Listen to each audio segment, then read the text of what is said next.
Because if we want to improve, first we have to find out what is the problem. Unless and until you won't analyze that one, improvement will not happen. Your current method of preparation is defendable in the changing pattern of UPSC. How will you? Today, my purpose is to tell or to teach you how to find out the demand and what mistakes we commit and a solution centric approach.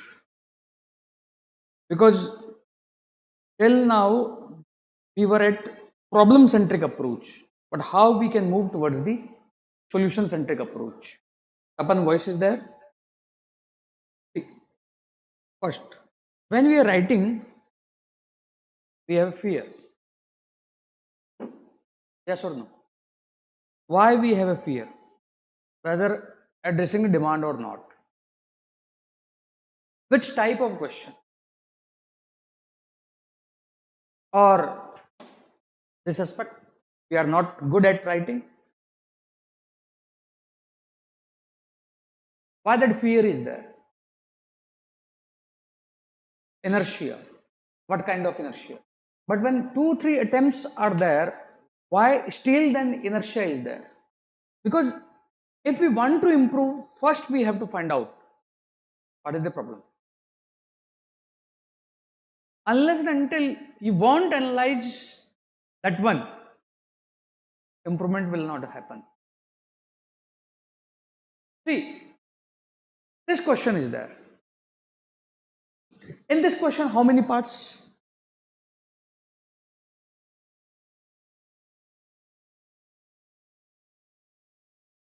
How many parts? 2 parts. In this part, then inertia. Why? Direct. So I have to explain before the Republic how many words? 4. Sovereign, socialist, secular, democratic. So I have to explain these 4. So when you are saying this is there, this is not there. What about second question? What about second question? What is this?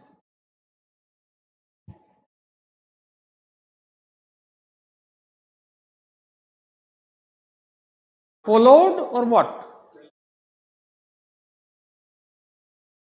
To what extent? Followed and defendable.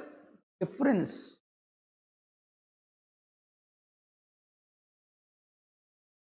Defendable means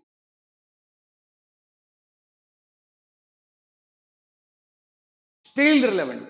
So relevance means yes and no. So inertia or fear is with respect to second type of question or first type of question? Second. Because when we read what? Remember? But question is, these 4 words are defendable or not? Because when we are reading, our whole focus is on what we are reading. But when you learn the answer writing, you will get to know answer is not from what we are reading. Answer is in those words which we are not reading and which we are used to in our day-to-day life. For example, what do you mean by defendable?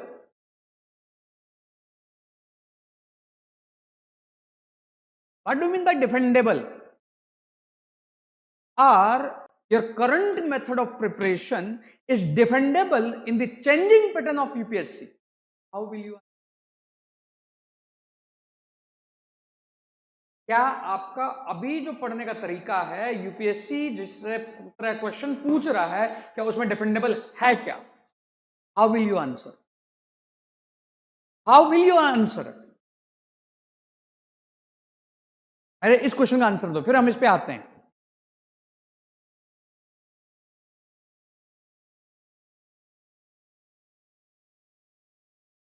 with my present tool, am I able to meet the evolving demand of UPSC? Yes or no? To some extent, so when you are saying to some extent means some tools are there which are still relevant. For example, sources same, sources same. Somewhat I have to tweak about the sources. Then the way I am reading, that is not defendable. I am doing rote learning. They are asking conceptual. I am just focusing on question, what I have read.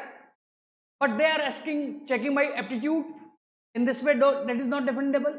So when I know the meaning of defendable, how can I'm not answering this question? Because you have to first figure out in answer writing why the fear is there. Because पूरे करोल बाग में अगर test series में कोई join कर रहा है, ये उसका टूट नहीं रहा है. अगर कोई 30 टेस्ट सीरीज ज्वाइन कर रहा है, तो टॉपर बनेगा ना, वही इनको कर रहा है. बाकी लोग तो में ही तो आधी जनता तो यही दम तोड़ देती है. थोड़ा और हिम्मत वाला है तो यहां पहुंच जा रहा है. यस और नो है? क्यों?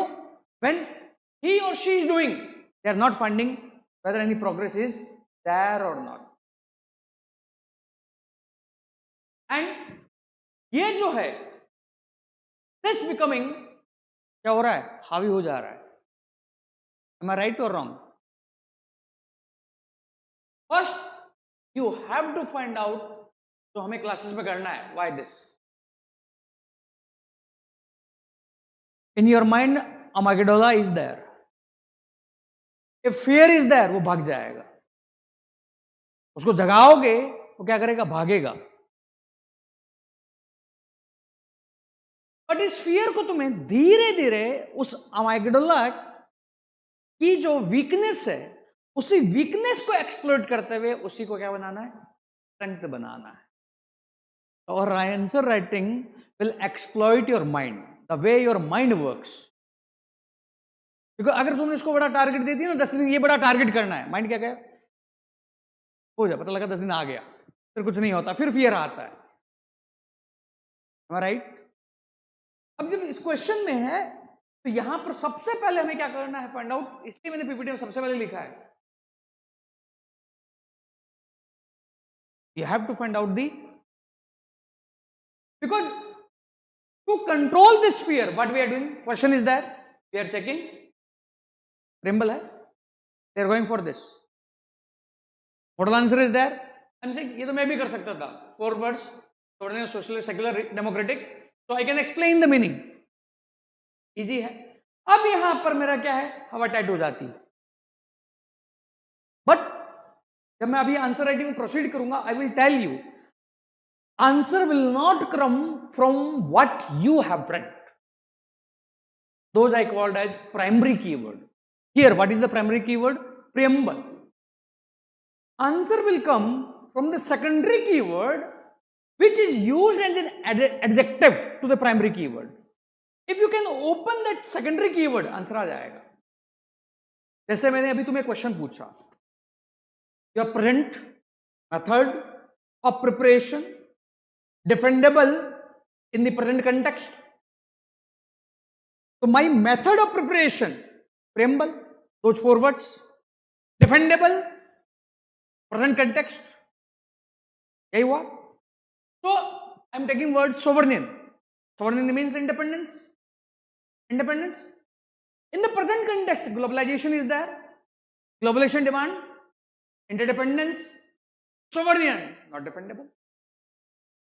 In the current era, global supranational institutions are there. UN, WTO, and India or many other countries are surrendering their some kind of independence, not defendable. But sovereignty, when India is voting, it is not voting under the pressure. Its own free will. No country can attack India because India is sovereign, or when they are attacking, India can. समझ में आया? समझ में आया? तो उसके लिए answer कहां से निकला? सोवरेन वर्ड से डिफेंडेबल को कैसे सोचना है, डिफेंडेबल को, यही मेटाकॉग्निशन है। और आंसर राइटिंग में व्हेन यू विल लर्न, समझ में आएगा कंटेंट हमारे पास है ऑलरेडी। क्योंकि अभी इस स्फीयर का एक रीजन और पता है क्या है? जो वर्ड है फियर, इसका प्रोमिनेंट रीजन है I do not have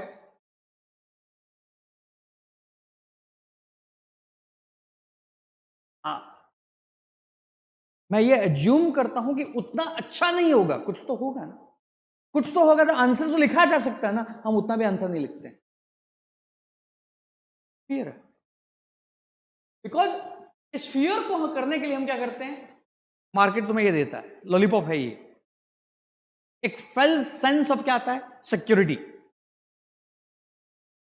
check present reality, defendable और not, check challenges, then you have to go for the balance. अब ऐसे ही मैं अगर इसको इसमें मिला हूं, देखो यहां पर defendable, my meaning is that so defendable, past, present, so word let's say socialist is there, defendable, yes, no. So in present context, what are the points which are going against this? Inequality. So inequality is there, it is defendable. In the inequality, present context inequality is there. You can quote Oxfam report, you can many kind of report, defendable. But when you go for the capitalism, not defendable. So many of poverty, government is launching the scheme, defendable. Meaning सारा कहां से आ रहा है? पता होना चाहिए why fear is there. Why I am saying this? Because once you know the fear zone, you have awareness. Because we have to analyze why that fear is there. Because when fear is from the content, we will develop the content. When fear is I can't write, I do not have a content, we will generate 1 point, not 5 point, not 5. Because once I have checked my amygdala कि एक तो मुझे आ रहा है, तो मुझे क्या आएगा? Confidence. I will go for the second, I will go for the third. Fear can be start ही नहीं हो पा रहा है, तो हम क्या करेंगे? केवल इंट्रोडक्शन ही लिखेंगे, पूरा आंसर लिखेंगे ही नहीं. And for this you should have a, because once this is there, what will happen? Because this is the problem. This is the problem. ये initially जो पहली बार लिख रहा है उसको प्रॉब्लम है. Once this is there, we will go for, then we will for structure and mastery. And this whole process of mind I called is, and I adopt the philosophy for teaching, to teach, to groom. I adopt the philosophy of this one, Kaizen process. Have you heard? It is Japanese philosophy of small improvement. Improvement happen in bits, not complete as in a holistic way. Part by part, part by part. And इसको मैं समझाता हूं. And in answer writing, our biggest problem is this one, XY problem. Any software engineer? Koi? What is the XY problem in software engineering?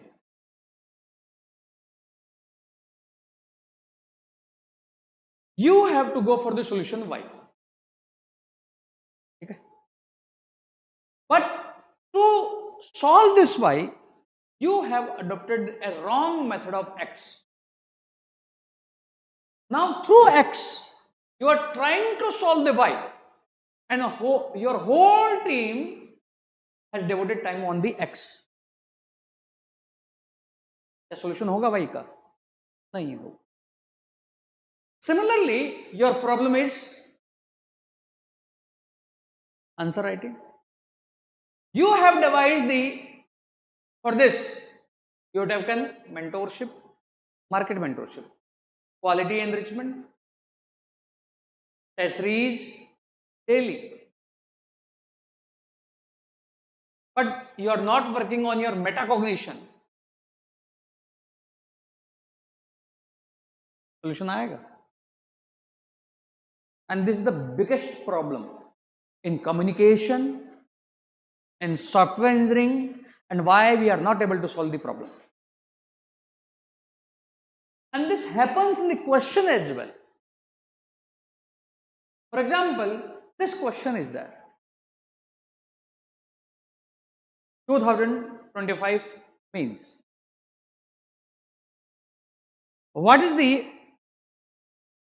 What solution you have to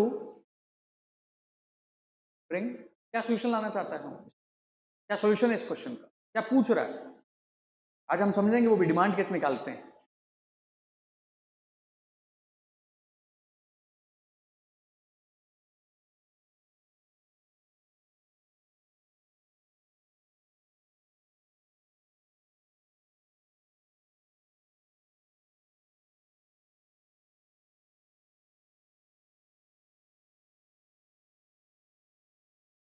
But most of the people, what they will do?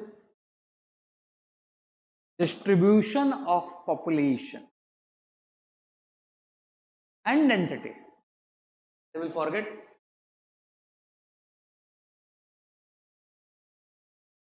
So here you have to explain this, and this. And sometimes you also have to explain. This is the Ganga plain.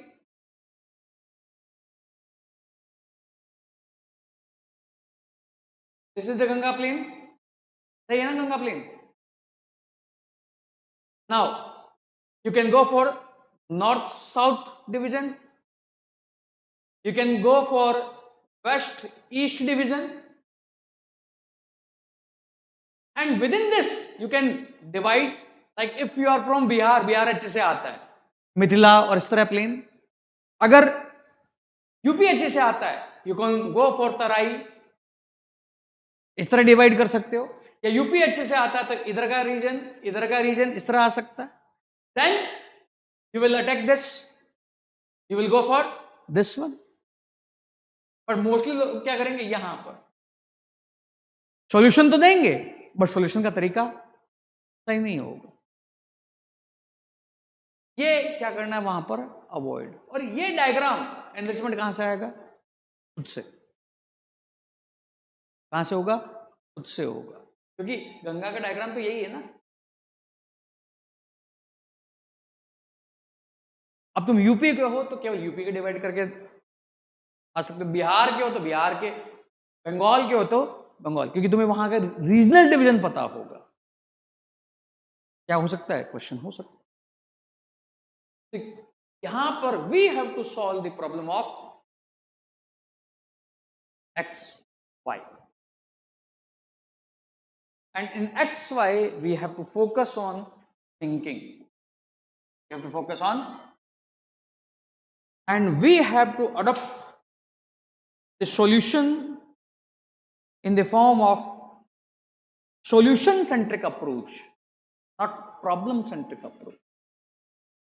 Like when we are writing and I am commenting, what I am doing? Finding your problem. But what do you want? मैंने कहा conclusion अच्छा नहीं है, तुम्हें क्या चाहिए? क्या solution? अच्छा कैसे लिखा जा सकता है? I am writing, points is not good, तुम्हें क्या चाहिए? अच्छा कैसे लिखना है? इफ आई एम कमिटिंग, तो टेस्ट जब लिखते हो वो किस थ्योरी पर है? चाहिए क्या तुम्हें? बट ये अगर अप्रोच है, उसका पहला पार्टी क्या होगा? पहला पार्टी क्या होगा? ये होगा. मैंने ये क्यों कहा? मैं तुम्हें एक क्वेश्चन दिखाता हूं. See this question.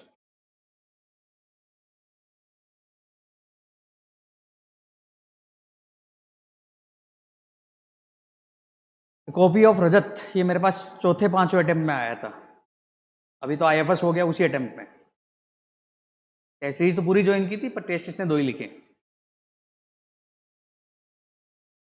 अब इसको देखते हैं, क्वेश्चन क्या है। Indian federation is confronted simultaneously with the problem of centralisation and of decentralisation. Critically evaluate the federal characteristic of Indian Constitution. Indian federalism is there.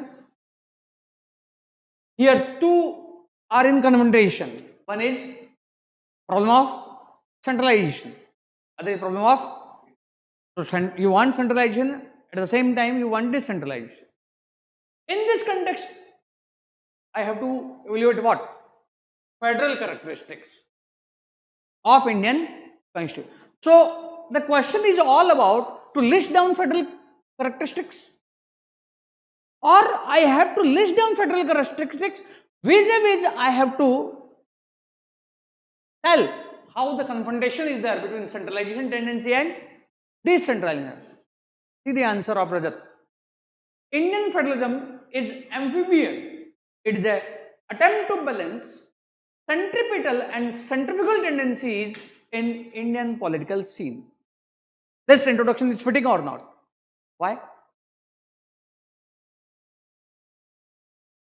Two contrasting points. So, points or the words are same in this question, or somewhat they are synonym. जैसे apex court in Asar Mumbai. Confront simultaneously problem of centralization, decentralization. Single citizenship, article 371A सही है कि नहीं? नहीं, यहां इसकी जगह लिखना था आर्टिकल 370, 20 से पहले, क्योंकि ये दोनों साथ नहीं है। बट हाँ 371A, but at the same time unitary feature or state, but 371A is differentiating between the state. Contradiction हो जाता है। अब यहां पर सेंट्रलाइजेशन, इंटीग्रेटेड जुडिशरी, मतलब यहां पर देखो साइमल्टेनियसली नहीं चल रहा, अलग अलग लिख रहा है वो, पर अगर कोई साइमल्टेनियस लिखता तो मार्क्स ज्यादा मिलते। उसी के पॉइंट का क्या चल रहा है, काउंटर।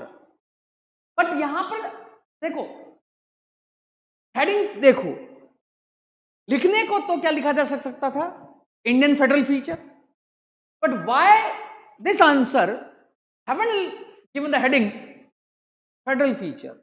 यही हेडिंग क्यों है?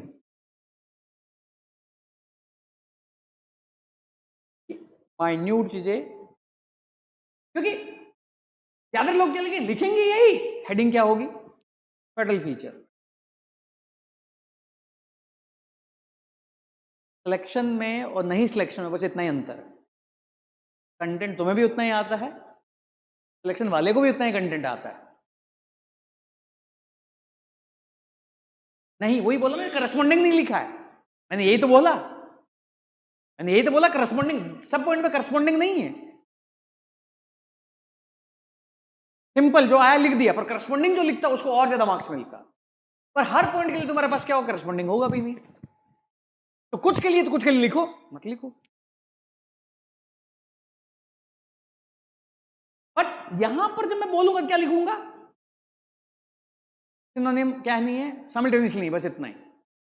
बट तुम्हें सॉल्यूशन सेंट्रिक पे जाना है तो आई कुड हैव थॉट, यहां मुझे नहीं आ रहा है तो 2 पॉइंट मुझे आ रहे हैं, साइमल्टेनियसली उसको लिख सकता था, बाकी पॉइंट एक्स लिख देता। समझ में आया मैं क्या कहना चाहता हूं? वही तो सॉल्यूशन हुआ ना, कि एग्जाम में मेरे से करके तो पूछ के आओगे नहीं ना, पूछना तो क्या है, सोचना हमें पहले है ना। वो मैं कह रहा हूं कि solution centric, problem centric approach में अंतर है क्या है। बट अगर ये सिंपली यही लिखता कि Indian federation is a quasi federation and it has a feature of unitary and federal, तो मैं क्या लिखता, डेफिनेशन अच्छी हो सकती है। जबकि मुझे बताना क्या था, डेफिनेशन इस तरह करो कि वो इसको क्या कर जाए, फिट कर जाए। तो जो मेरा पहला वाला पॉइंट है, जो मैंने इसकी डेफिनेशन दी, वो मेरी क्या, मैंने क्या बताया तुम्हें, प्रॉब्लम। तो वो प्रॉब्लम में क्या है, गड़बड़ है कि नहीं है। तुम्हें क्या चाहिए, कैसे मैं सोचता कि मैं इसी तरह की क्या लिखता, डेफिनेशन। समझ में आया। ये वाला काम कब होगा, पहले या बाद में।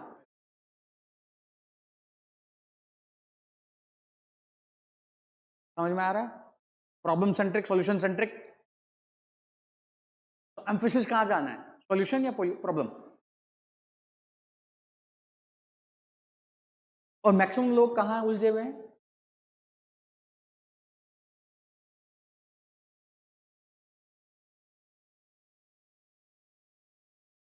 फिर एवोल्यूशन ऑफ फेडरल लिखा और एंड कर दिया। और देखो कोई तामझाम नहीं है, बहुत सिंपल कॉपी है, तामझाम नहीं है बिल्कुल भी, देख लो सिंपल लिखा हुआ है। राइटिंग भी इतनी अच्छी नहीं है, वो तो ये पेन है इसलिए राइटिंग अच्छी आ गई है, अगर बॉल पेन होता तो section. So we have to focus on solution centric approach, not the problem centric one, और यहीं पर हम जाएंगे। तो एक और बताता हूं, जैसे एक क्वेश्चन क्या पूछ रहा है,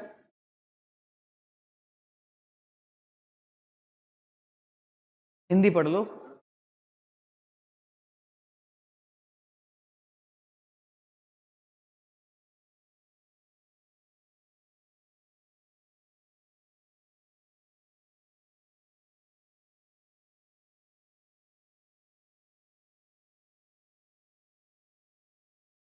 बेस्ट एग्जाम्पल 24 मई, बेस्ट एग्जाम्पल 24 मई 9:30 से 11:30। पेपर टफ नहीं था 9:30 से 11:30, पेपर टफ था 11:35 जब तुमने यूट्यूब सुन लिया।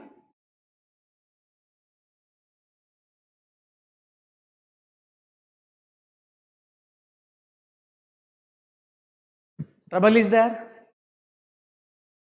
If in trouble you have become troubled, तो क्या होगा, रश, माइंड काम करेगा, नहीं करेगा।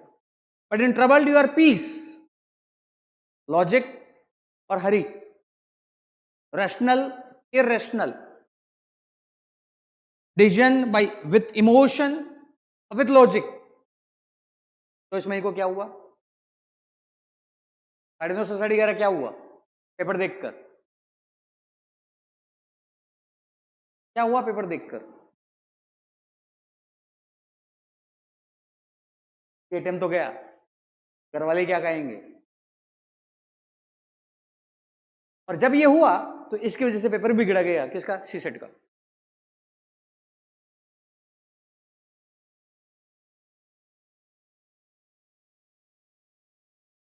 Means I want to say, when these type questions are there,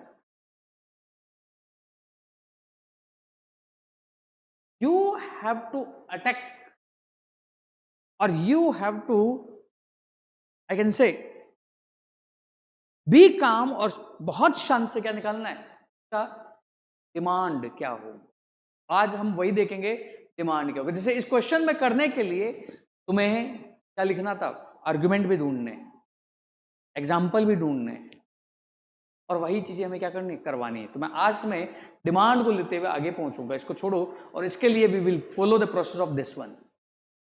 in this first will identify the problem, then we go for the our current situation, then we will go for the solution, then we will implement the solution, then we will adjust, then solution, then again we'll go, and these will go step by step, not awakening our amygdala. Then we will consolidate this process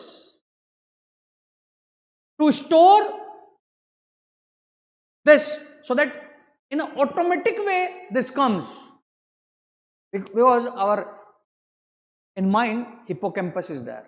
That store when repetition is there. So all this process through repetition will store in our mind, and we will learn the answer writing. तो इसी में सबसे पहले अब मैं तुम्हें थोड़ा सिखाना चालू करता हूं. In answer writing, basically these three stages are there. Understanding the demand, first part. Second part, when you understood the demand,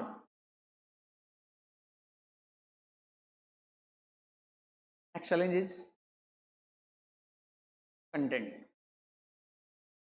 From where content will come.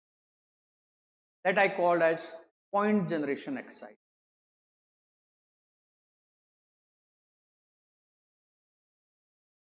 Next step. When point you have generated, the problem is you have to write answer in a story form. So that flow is there. That I called as structure.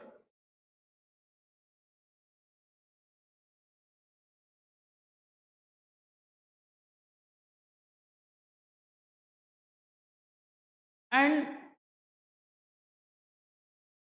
this is there. So your question will be,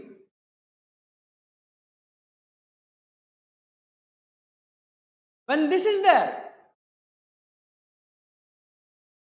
this can be in a random way, जैसे हम कल कर रहे थे. But how this randomization can be in a systematic approach? Like if I stick to this template, I can generate the points. If I go for this, I can generate the points. For example, your life cycle approach, your syllabus approach, और sectoral approach आगे हम सीखेंगे. Like economic sector, agriculture sector, या in agriculture also different sectors can be there. और sometimes in a random way. इसका भी अपना मजा है. इसका भी अपना क्या है, अलग ही मजा होगा. ये तुम्हें ऐसे पॉइंट देगा जो कहीं भी नहीं होंगे. थ्रू आउट द प्रोसेस वो सीखेंगे. ये इसमें और भी है. में क्या है और भी. Then we will go for the structure, arranging the points in the priority. And structure for the question, for the same question, different structures can be there. Simple can be there, complex can be there. But we will proceed first from the simple, then for the complex. And this I have to do within 7 seconds or 11 seconds. But initially these 7 and 11 seconds can take time.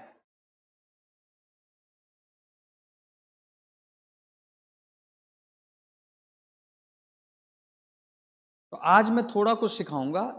अभी मैं जो भी तुम्हारे pending work है तुम कर लो. Next week I will teach you population. 1 घंटा पढ़ाऊंगा, होलिस्टिक ओपन कर दूंगा. Then from population I will from same topic I will take 10 to 20 question. Because वो सिखाना है कि सेम कंटेंट है, वो 20 के 20 क्वेश्चन होंगे. How you can go for demand. From demand, you can go for point.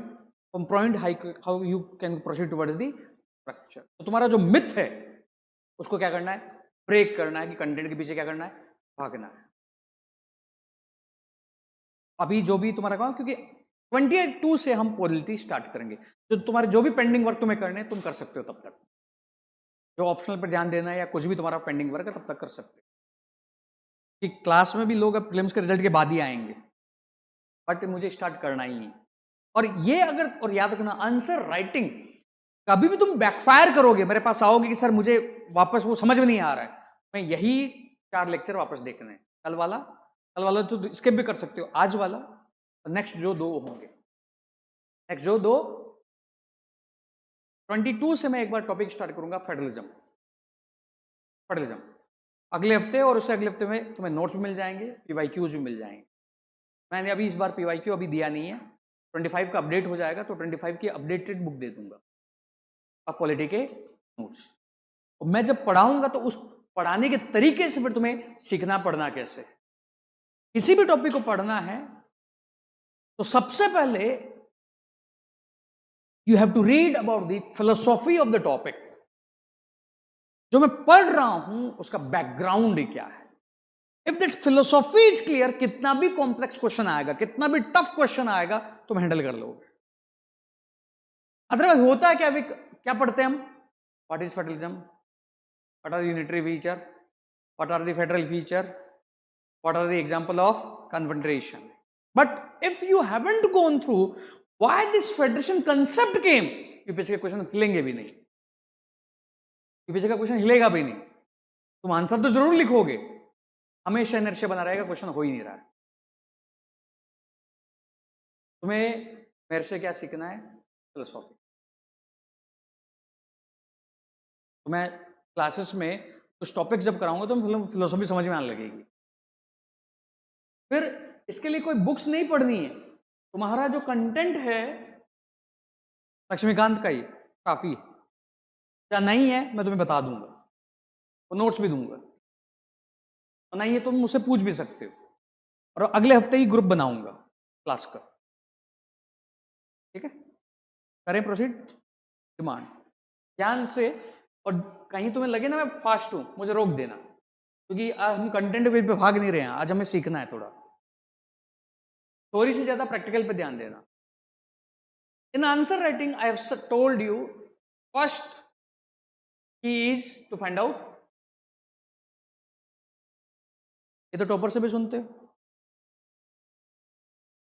Teacher भी जब चेक करता तो यही बोलता है, कॉपी चेकर भी करता तो यही बोलता है। क्या तुमने क्वेश्चन किया कभी,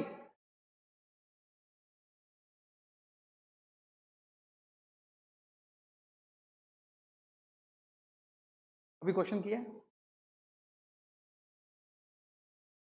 क्यों?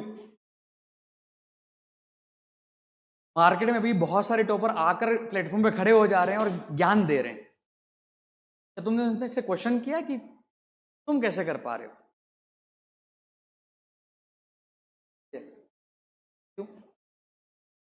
तुमने टेस्ट लिख दिया और वहां पर कमेंट आ रहा है डिमांड पे नहीं हो तुम, हैव यू क्वेश्चन कैसे?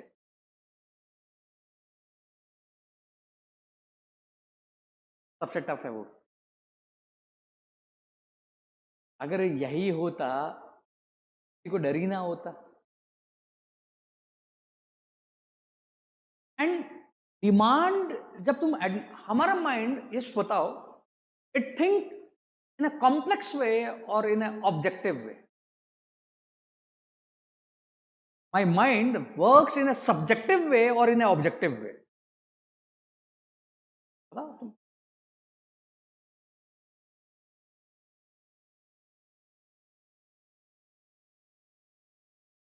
सोचो ये बताओ।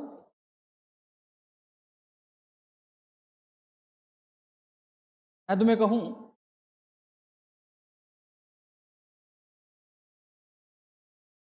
लेट्स से सोशल मीडिया किस तरह, how social media is an evil. दूसरा question, social media has become evil for the Indian society. इसका आंसर देना आसान है, सेकंड या फर्स्ट? सोशल मीडिया किस प्रकार क्या है एविल, आसान है, क्वेश्चन पता है क्वेश्चन ही क्या है। सेकंड क्वेश्चन में क्वेश्चन ही नहीं पता क्वेश्चन क्या है। हमारा माइंड ऑब्जेक्टिवली सोचता है, and to find out the demand, if you can figure out the demand in objective way, answer सामने होगा। तो अब इसको ध्यान से सुनना, और ये प्रैक्टिस तुम्हें अगले 7 दिन तक यही करना है। अपने अगर तुमने पुराने आंसर लिखे हैं तो उसको भी इसी तरह चेक करना है। To find out the demand, first step is, when a question is there, in the question find out keyword. क्या फाइंड आउट करना है? These keyword will be of two type. तुम्हें डिस्क्राइब नहीं करना है. One will be primary keyword. Primary means about those words you read, and you always try to find out the answer will come from this word. Like the preamble question, I know I have a knowledge of preamble. Other will be your linking keyword, those will be your, call them as secondary keyword. They will link the primary keywords. Most of the time answer will come, and this secondary keyword we use in our day to day life. और कभी मान लो demand समझ में नहीं आ रही है ना, तो सेकेंडरी कीवर्ड को, क्वेश्चन को लेकर अपने ऊपर क्वेश्चन फायर कर देना. जैसे मैंने डिफेंडेबल क्वेश्चन पे फायर किया, मैं आईडी लग गया, आईडी लगा ना, तो उसको क्या करना, अपने ऊपर फायर करना. Now to find out the demand, just underlining this keyword is not important. What is the relation between different keywords, उसका तुम्हें शुरू में ही एक्सरसाइज करनी है, बाद में नहीं. क्या बनाना है? Diagram, so that a visual presentation is there in front of you. These all will happen initially, not later on. Once you have done enough work, they will be imprinted visually in your mind. तो तुम्हें question देखते लग जाएगा, this relation demand होगा. जितना ही ज्यादा अच्छा होगा उतना ही तुम्हें कंटेंट भी अच्छा मिल जाएगा. एंड ये करने के बाद, when you have done proper relationship and if you can use the WH words in a proper way, demand तुम्हें उतनी अच्छी लगेगी. Why, how, what way, and you have to remove from your dictionary this word. क्या है word? what. what को हटा देना, dictionary में डालना क्या वर्ड? how and why. क्या किसी एनसीईआरटी में how and why का मतलब समझा रखा है? क्या तुमने पढ़ी है? 10 बार पढ़ी है उसको. Pragya, you can also speak. Biology 12th class for the environment, you read 4 chapter 13, 14, 15, 16. आज जाकर 13 चैप्टर जो है उसका शुरू का पहला पैराग्राफ ही पढ़ना है. क्या पढ़ना है? इसका 13 number chapter, 12th class biology पढ़ा होगा ना. एनवायरमेंट के लिए वहीं हाउ एंड वाई का मतलब समझा रखा है. मैं तो समझा ही सकता हूं, बट मैं चाहता हूं खुद जाकर चेक करो. 12th क्लास बायोलॉजी जो तुम एनवायरमेंट के लिए पढ़ते हो, इकोसिस्टम, वही चैप्टर है वो, इकोलॉजी के बेसिक्स. ठीक है, अब ये तो समझ लिया, सब कुछ ऊपर भी जा चुका होगा. अब कहना क्या चाहते हैं सर? अब मैं इसको प्रैक्टिकल वे में लाता हूं. मैं एक करके दिखाता हूं, खुद करता हूं, दूसरा तुम्हें क्वेश्चन करने को बोलता हूं. जैसे देवांश का मैं क्वेश्चन ले रहा हूं, आंसर अभी मत पढ़ना. This question is there. Devansh है, 2 बार रैंकर है, 333, फिर उसके बाद 228.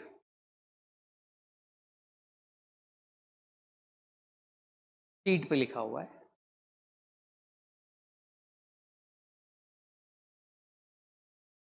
Keeping in view political development in India, keyword क्या हो गया? Political development. एक्सप्लेन हाउ, मुझे एक्सप्लेन करना। The need for national integration, keyword हो गया। And the urge for regional autonomy can be reconciled. तो यहां पर मेरे कीवर्ड क्या हो गए? अभी बस कीवर्ड पे ध्यान दे रहे हैं।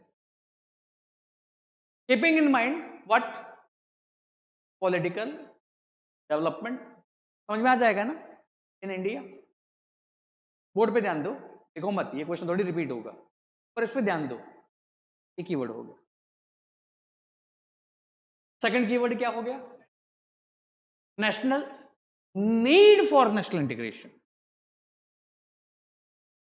National integration and need.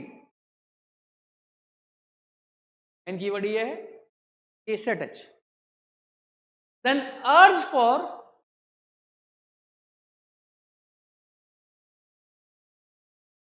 Next keyword क्या है?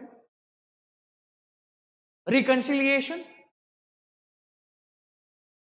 Reconciliation between what?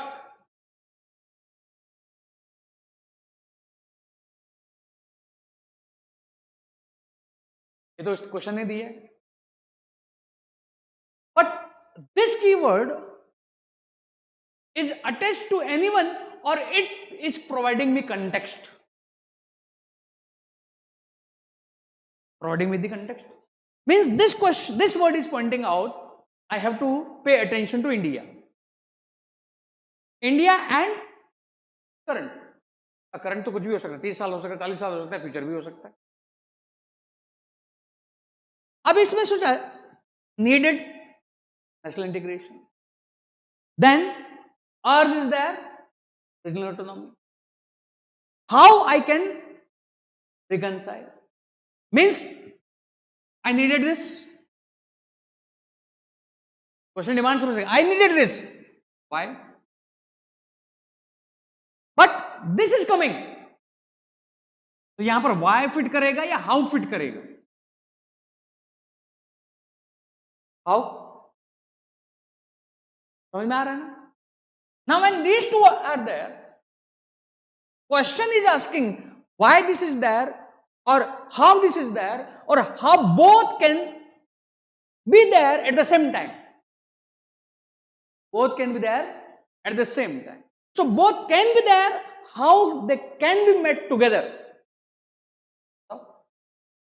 Both can be there or how both of them can be met together. समझ में आ रहा है? बिकॉज ये करने से क्या होगा ना, माइंड हर वर्ड को सोचेगा। बिकॉज अभी जब तुम क्वेश्चन देखोगे तो क्वेश्चन इज कॉम्प्लेक्स, रिलेशन नहीं बना पा रहे हो। When you are seeing like this way, पता लग रहा है इसका मीनिंग क्या है, इसका मीनिंग क्या अलग अलग है। फिर तुम क्या कर रहे हो, ऑब्जेक्टिव वे में क्या करोगे, इसको देखोगे। आंसर कहां है? इन दोनों में है कि इसमें? How you can reconcile your preparation for prelims and mains. It हो सकता है ना,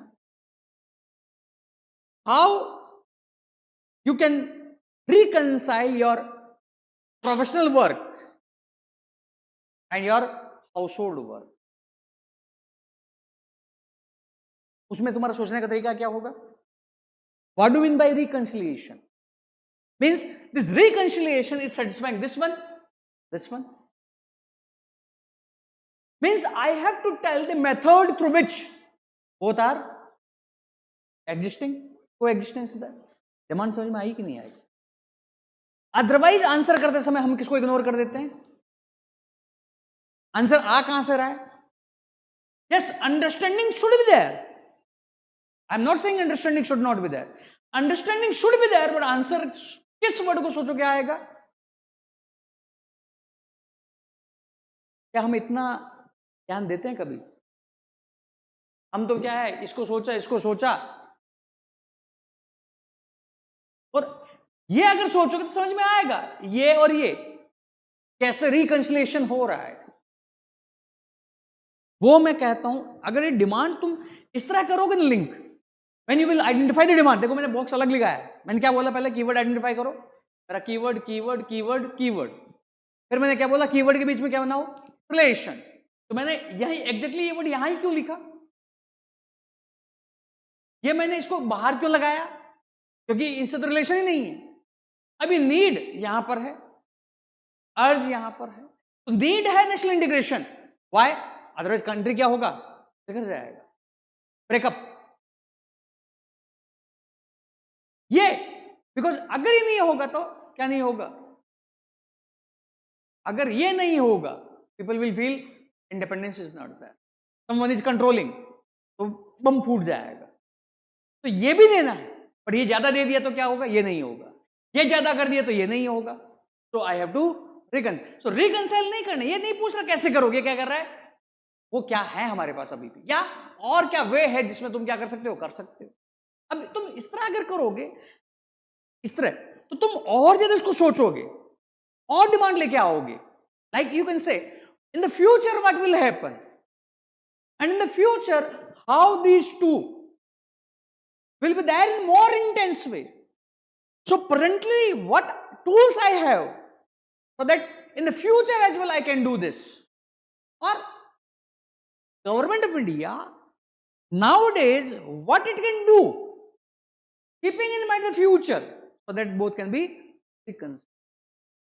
अब देखो ये डिमांड है तो नहीं ना इसकी, ये तो तुम सोच रहे हो ना।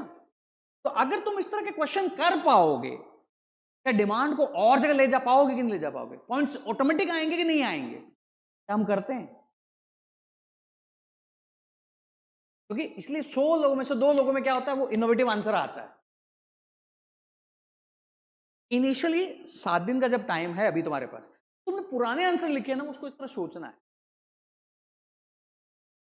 क्योंकि कंसोलिडेट करना है। मेरी जो क्लास है वो तुम्हें अभी थोड़े दिनों बाद भारी लगने लग जाएगी, जब होमवर्क होगा ना वो भारी भारी, not in the sense of content, जो तुम्हारा माइंड वर्क चलेगा। तो मैं अगर इसको कहूं बहुत तरीके से क्या कर सकता हूं, सोच सकता हूं। पॉलिटिकल डेवलपमेंट, अगर ये पॉलिटिकल डेवलपमेंट है तो कल परसों हिंदू में वर्ड था federal balance, Telangana chief minister had told about the federal balance, क्या फिट नहीं होगा। अब देखो देवांश का answer, regional autonomy demands have been at the center stage of Indian politics since independence, like the creation of Andhra and on the linguistic basis. And in this context, this is regional autonomy, different movements, like here Gorkha, here autonomy Harit Pradesh, here violence etc. And this is because of lack of development, ethnic mobilization etc. In this context, reconciling national integration with how? The preamble of India called as integrity as one of the central features of India. This can be achieved through first, operationalizing constitutional device like 5th and 6th. अब इसमें देखो, अभी जब तुम prelims पढ़ रहे थे तो वहां पर in some state we have not gone for 5th schedule, we have not gone for 6th schedule, but we have provided autonomy in Nagaland. ना हमने 5th डाला ना 6th डाला, फिर भी वहां क्या दिया, उसको ऑटोनॉमी दे दी। क्या है, रीजनल एक्सप्रेशन को क्या किया, satisfy. At the same time national integration क्या नहीं हुआ, कॉम्प्रोमाइज नहीं हुआ। सिमिलरली कोऑपरेटिव फेडरलिज्म, यस और no. Similarly newer states, you are reconciling ना aspiration. Similarly democratic decentralization, local bodies. Similarly, your National Integration Council. Similarly, NEP, National Education Policy, two policies. Similarly, एक भारत श्रेष्ठ भारत, और भी तो हो सकता है। अब ये क्या है, ये कब आएंगे तुम्हें, जब मीनिंग इसका पता होगा। वो टूल्स इससे क्या किया जा रहा है, रिकंसिल।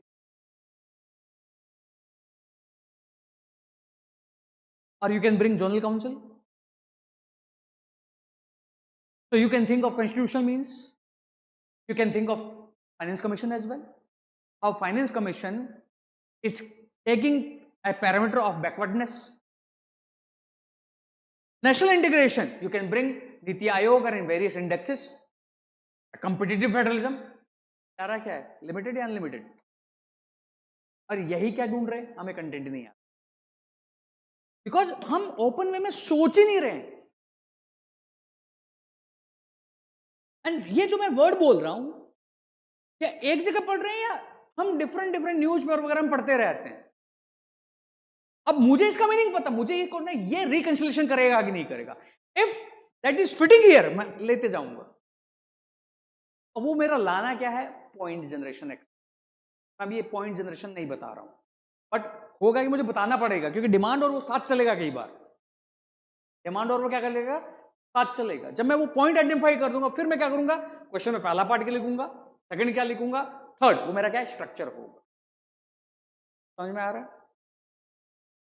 Getting the point? पूरा आंसर कहां टिका हुआ है, रिकंसिलिएशन।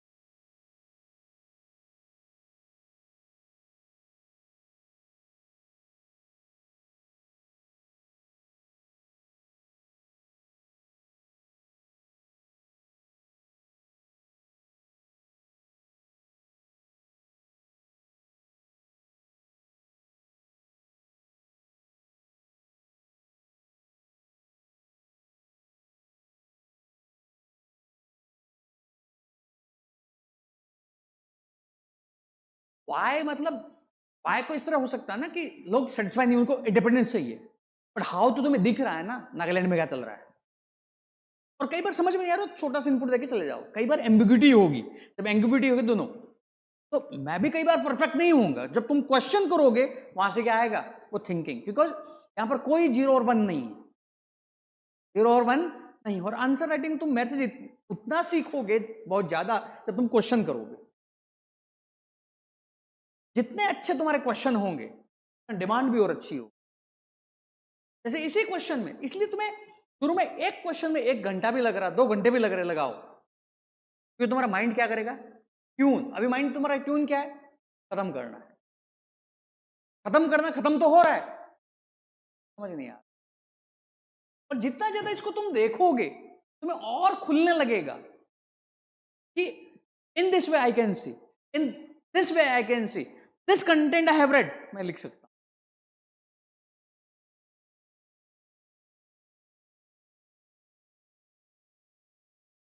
क्या हो गया, समझ में आया, समझ में आया?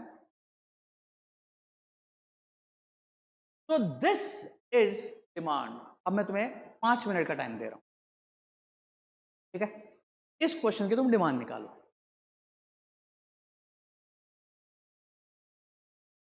You have 5 minutes.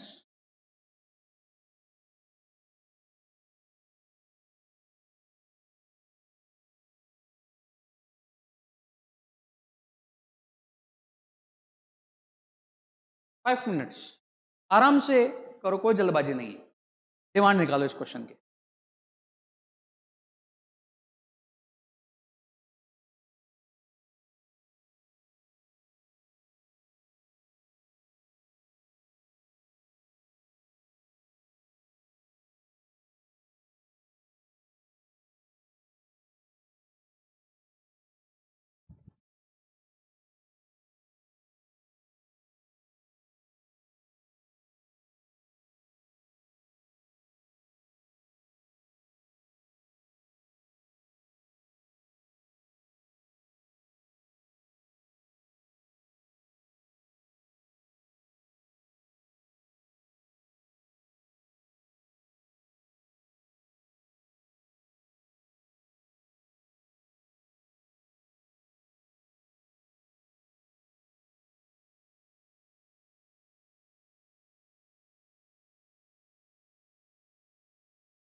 Done.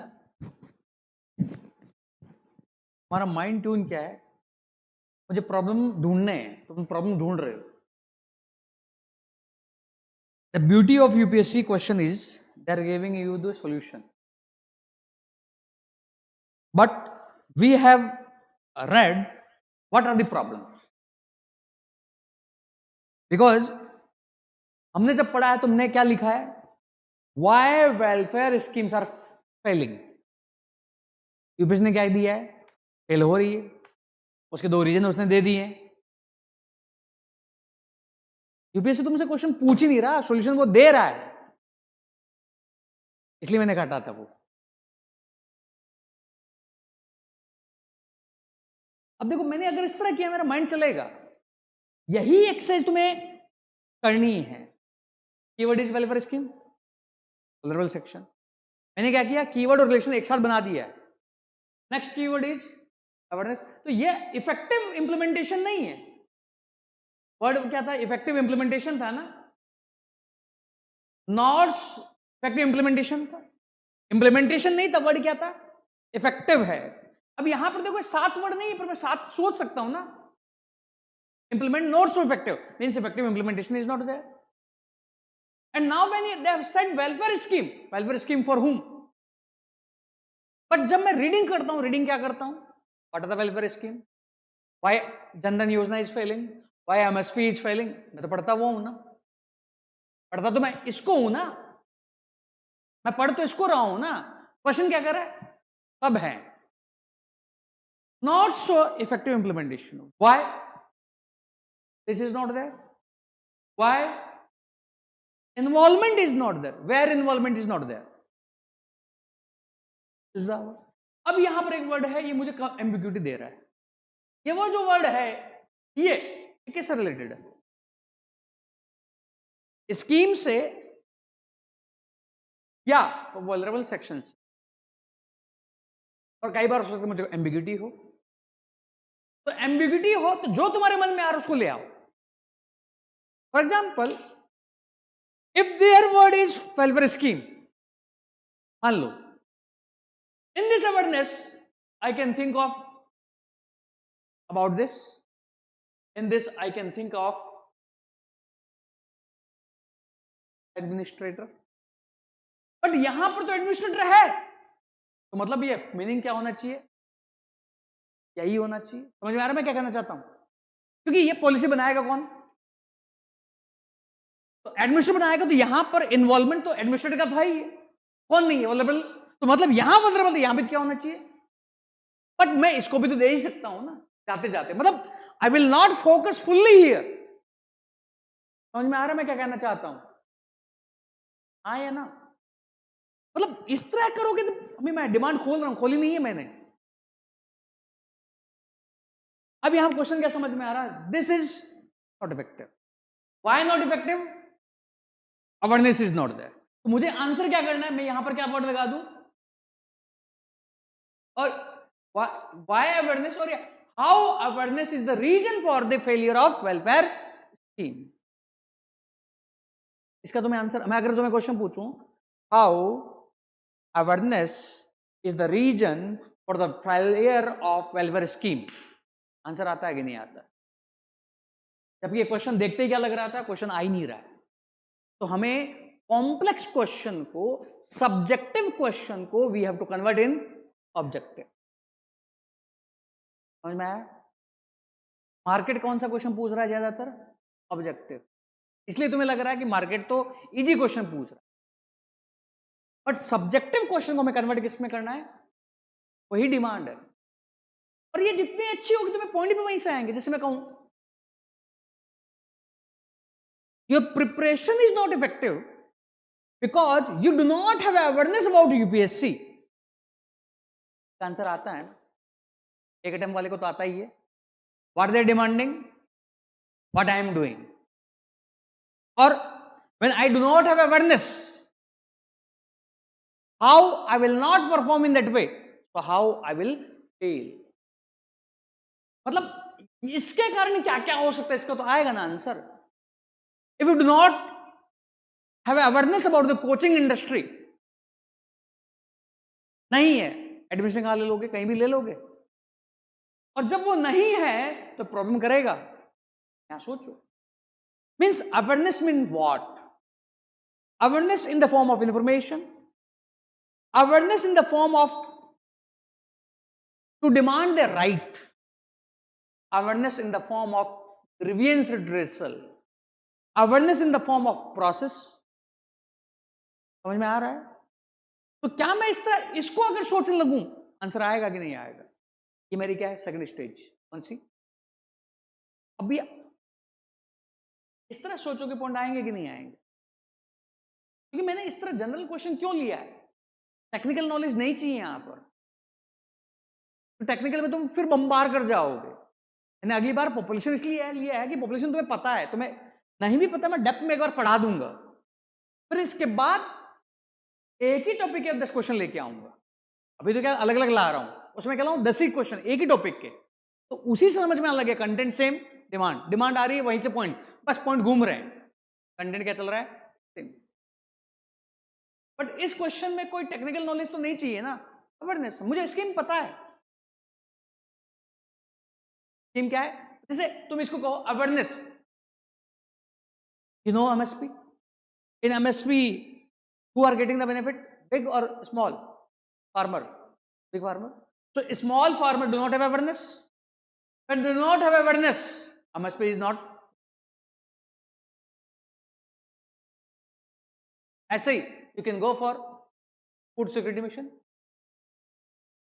you can go for, अगर मान लो तुम ये एडमिनिस्ट्रेशन ले आते हो, in cities slums are there, government has a plan to shift the slums, to shift the slum they are giving houses, now slum is there in ORN, they have given them houses in Dwarka,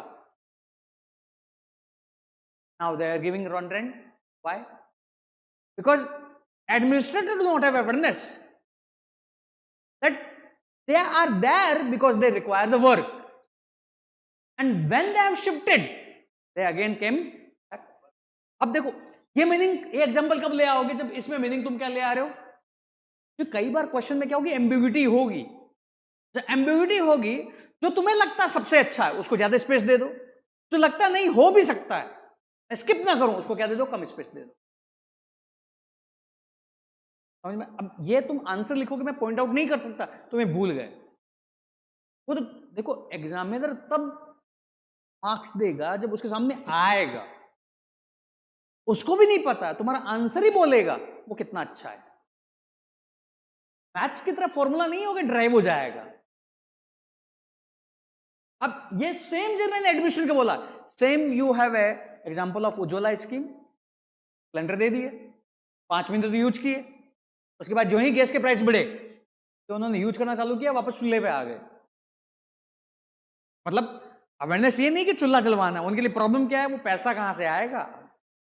अपनी scheme तो लेके आ गए हो, basic क्या है जानकारी नहीं है। वो अगर तुम ये मीनिंग लेके आते हो, वैसे तो मैंने क्लियर कर दिया, यहां से पता क्या लग रहा है ये डियर वर्ड का है।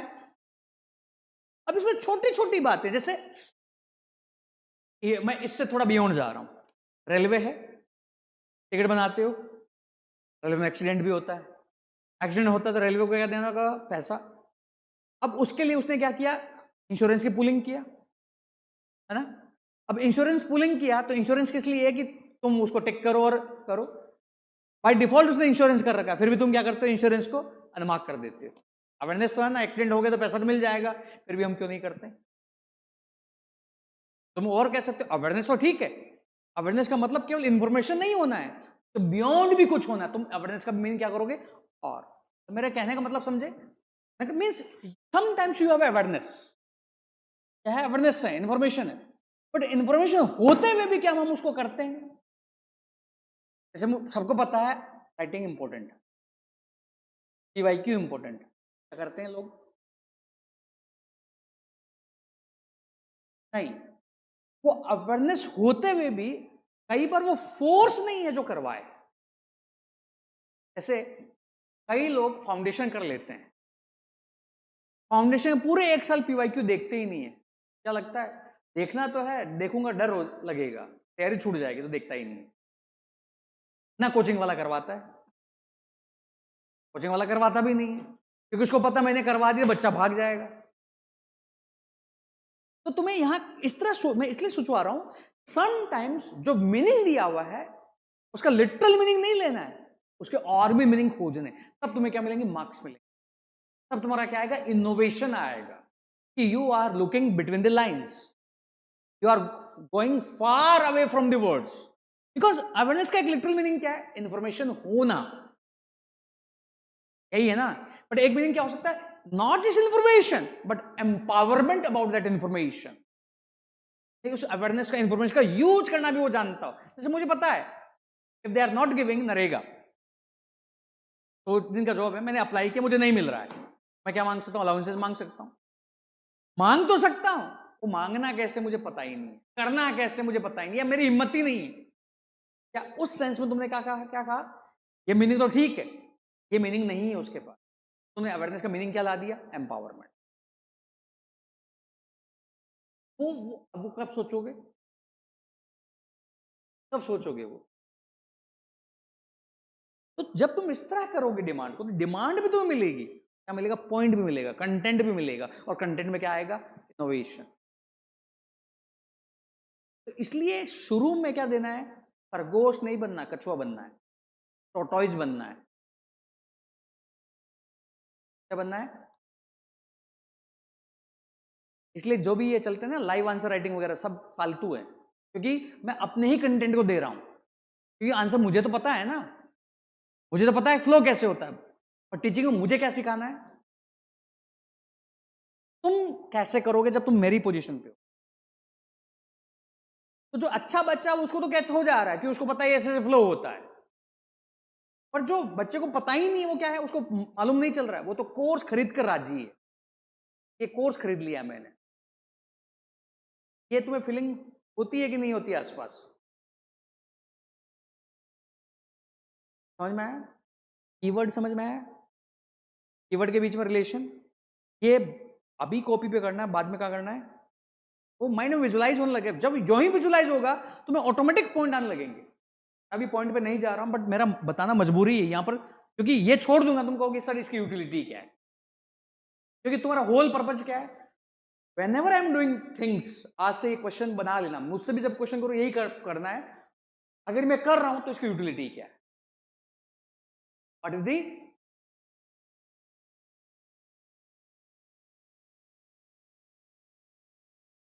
अभी इन्वॉल्वमेंट गया ही नहीं, मैंने डिस्कस कहां किया, अब कर लेते हैं।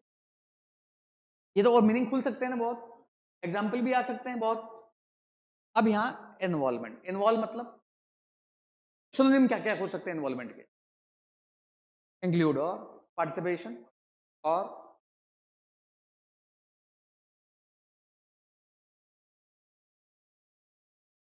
Celebration, what sense, discussion. अब इसको करने के लिए पहले इसको तोड़ दो, agenda setting, policy formulation, policy implementation, then feedback, evaluation, then agenda setting.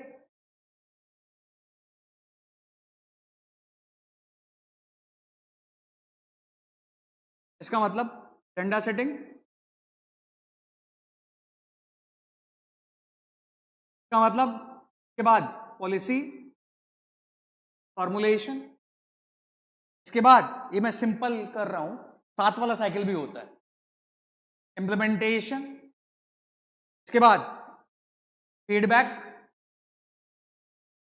और इवैल्यूएशन, देन एजेंडा सेट वापस।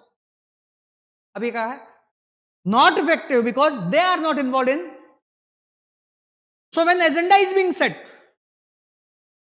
Like agenda is set, slum people को घर देना है, तो एडमिनिस्ट्रेटर ने क्या किया, कर दे दिया, इन्वॉल्व नहीं, जब इन्वॉल्व नहीं हुआ तो क्या वो उनसे जानकारी ली, जब उनसे जानकारी नहीं ली तो क्या इसको पता लगा, नहीं, जब नहीं पता लगा तो बना तो दिया, ये क्या नहीं करेंगे, अब बताओ फेल क्यों, because when this involvement is there. अभी सोचो मैं तुम्हें पढ़ा रहा हूं, मुझे प्रीलिम्स निकलवाना है, अब मैं अपना लेक्चर देते जा रहा हूं, देखो एनवायरमेंट का मैंने पूरा दे दिया, हो गया, बट मैंने दूसरा तरीका क्या अपनाया, मैं तुम लोगों से मिला, तुम लोगों में प्रॉब्लम क्या है सर, एनवायरमेंट आता है, क्वेश्चन सॉल्व नहीं होते, तो पढ़ाने का तरीका क्या चेंज करना होगा, पढ़ाया क्वेश्चन, पढ़ाया क्वेश्चन। तो मैंने इन्वॉल्व होकर तुमसे क्या लिया, इंफॉर्मेशन, इंफॉर्मेशन मैंने लिया, तो मुझे तुम्हारी प्रॉब्लम क्या पता लगी, बेटर वे में। जब वो बेटर वे में पता लगी तो when I will device the solution, जब मैं सॉल्यूशन लेके आऊंगा, that solution will have your point of view और नॉट, तो बेटर चांसेस सक्सेस के होंगे कि नहीं होंगे। पूरा आंसर किस पे टिका हुआ है, इसका मतलब क्या लेते हैं, और ये इन्वॉल्वमेंट का मतलब बुक्स में पढ़ना है, मुझे पता है, आंसर कहां से निकल रहा है, इन्वॉल्वमेंट। और इसको सोचने का तरीका ये भी हो सकता है, when you are involve how effective, when you are not involve how bad. अगर 4 पॉइंट से 8 पॉइंट आ गए। अब ये क्यों आया, because this is objective.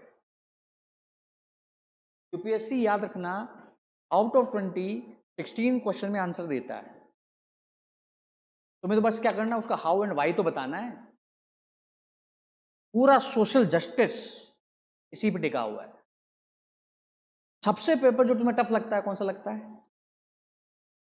GS 1 2 3 4 में एथिक्स, एथिक्स लगता होगा लिखने के हिसाब से, पढ़ने के हिसाब से नहीं। और एथिक्स सबसे आसान होगा अगर तुम ये कर ले गए तो, बिकॉज मैं एथिक्स तुम्हें पूरा मैथमेटिक्स में समझाऊंगा, सेट थ्योरी से आगे समझ में एथिक्स सबसे आसान है। अब यहां पर तुम इसको करके ये सारा देख सकते हो, एग्जाम्पल यहां से, मतलब पढ़ते ये हैं, क्वेश्चन कहीं और है। इन्वॉल्वमेंट, अभी सोचो ना कहां कहां इन्वॉल्वमेंट हुआ है और पॉलिसी क्या हुई है, सक्सेस हुई। Like policy formulation, if some schemes are there, government is asking input, how better have they devised, how they have better have, like our disability act, participation करवाया तो बहुत इलेबोरेट लॉ आया है, क्या है, बट अगर ये जानकारी नहीं है एडमिनिस्ट्रेटर को, नहीं है, डिसेबल्ड पीपल को भी नहीं है, तो क्या लॉ फेल हो रहा है या,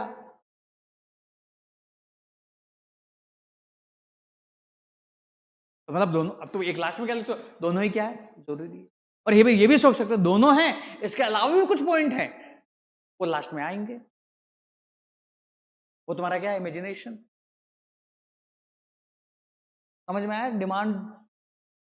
डिमांड बहुत ज्यादा, कहां जाना, डेप्थ में जाना है, तो शुरू में प्रैक्टिस करनी है, तुम्हारा माइंड पहले से ट्रेन हो जाए कि एग्जाम में तुम्हारे पास you do not have so much of time नहीं है वहां पर। और इसलिए जिसको आंसर राइटिंग आती है वो ज्यादा पेपर लिखता भी नहीं है,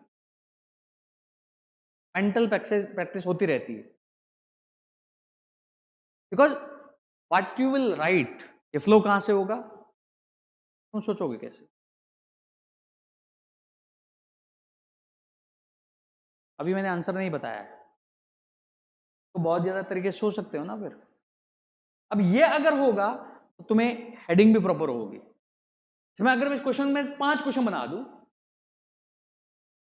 इन India welfare scheme for the vulnerable people are not effective, how, answer 3 line लिख सकते हो, एमएसपी दिस स्कीम, और you can say Rajiv Gandhi said, told 1 rupees, only 17 paisa going, comma. MSP, most of the benefit to the bigger farmer, not to the small farmer. Or MSP benefit to Punjab, Haryana, not to the other India. And there are so many of examples where welfare schemes are there, but they are not. And the chief reason among them are these two. The heading, welfare scheme not effective, implemented because of lack of awareness. How? Points. Not effective, lack of involvement, all stage policy of cycle. How? But last में, apart from this, other factors. So what can be the solution? अगर मैं 5 question बना दूं answer आ जाएगा कि नहीं आ जाएगा? जबकि यही क्वेश्चन तुम्हें जब सोच रहे हो तो क्या नहीं आ रहा है आंसर? बिगर क्वेश्चन को किस में तोड़ना है?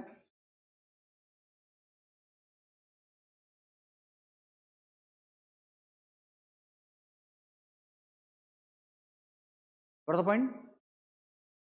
समझ में आ रहा है? आज जाकर तुम सोशल जस्टिस सारे क्वेश्चन देखना, सब क्वेश्चन इसी पर है, इसी तरह है। वहां 7 वर्ड हैं, 7-8 वर्ड, उन पर कमांड कर लो, सोशल जस्टिस हो जाएगा। और तुम्हारे जो सोशल जस्टिस के नोट्स हैं वो एक भी काम नहीं आएगा जो यूपीएससी ने पूछा है। हाँ, बट वो जरूरी है कि जब तुम्हें अवेयरनेस नहीं होगी वेलफेयर स्कीम क्या होती है, क्वेश्चन नहीं होगा।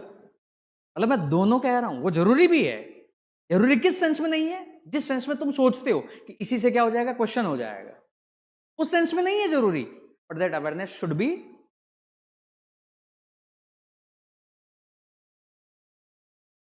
कोई doubt?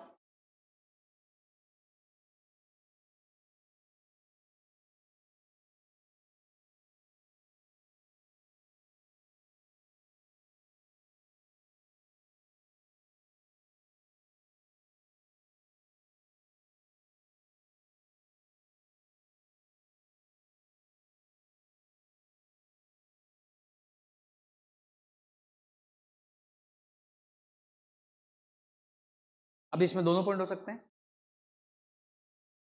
In MG NREGA recently they have introduced digital era.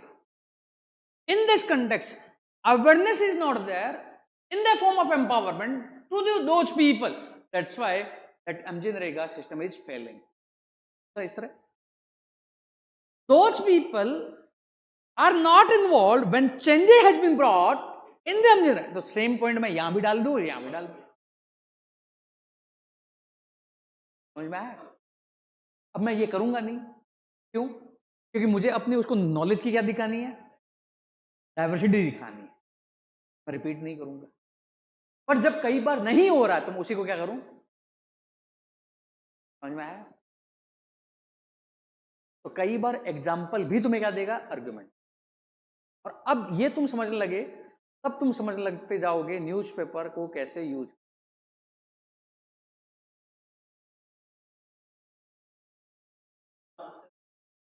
और कई बार उसको पढ़ना भी नहीं है, हेडिंग बस हेडिंग। वही मैंने बोला ना कि याद रखना इस एग्जाम में, और ये हकीकत है, इस एग्जाम में सो मेनी फॉर्म 7.5 लाख दे कितने रहे,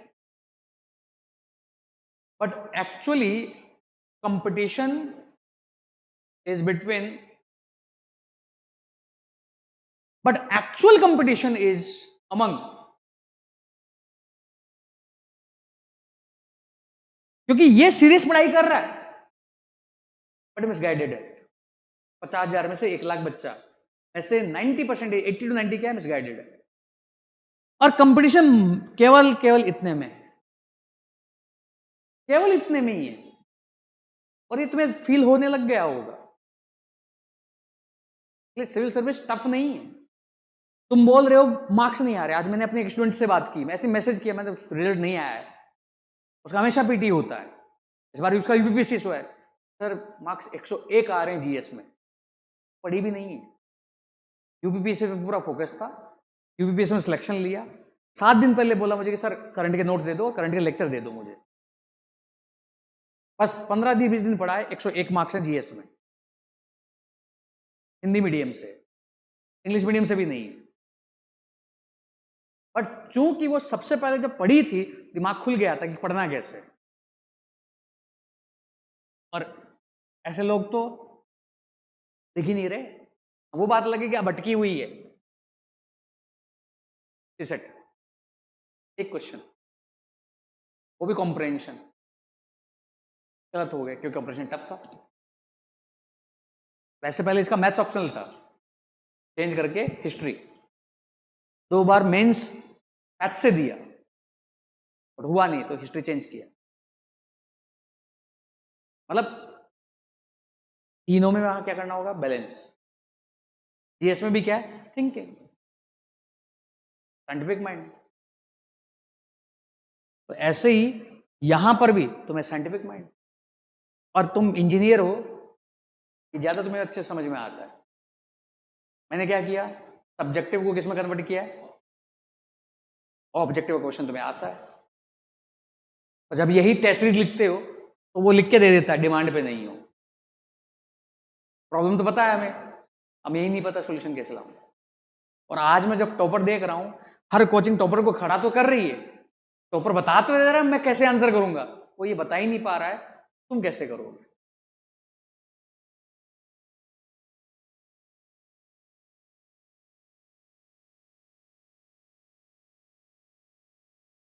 उसको पता ही नहीं है। टीचर अलग होता है। आइंस्टीन ज्ञानवान था, बट उसको एक ही क्लास में भगा दिया गया कि उसको पढ़ाना नहीं आता था। क्योंकि हम क्या समझते हैं, इसके पास नॉलेज है वो पढ़ा देगा, जरूरी नहीं है। सबसे बेस्ट एग्जांपल है अल्बर्ट आइंस्टीन। अभी पढ़ना, एक ही क्लास, एक ही सेमेस्टर दिया गया था, उसके बाद कोई सेमेस्टर नहीं दिया गया।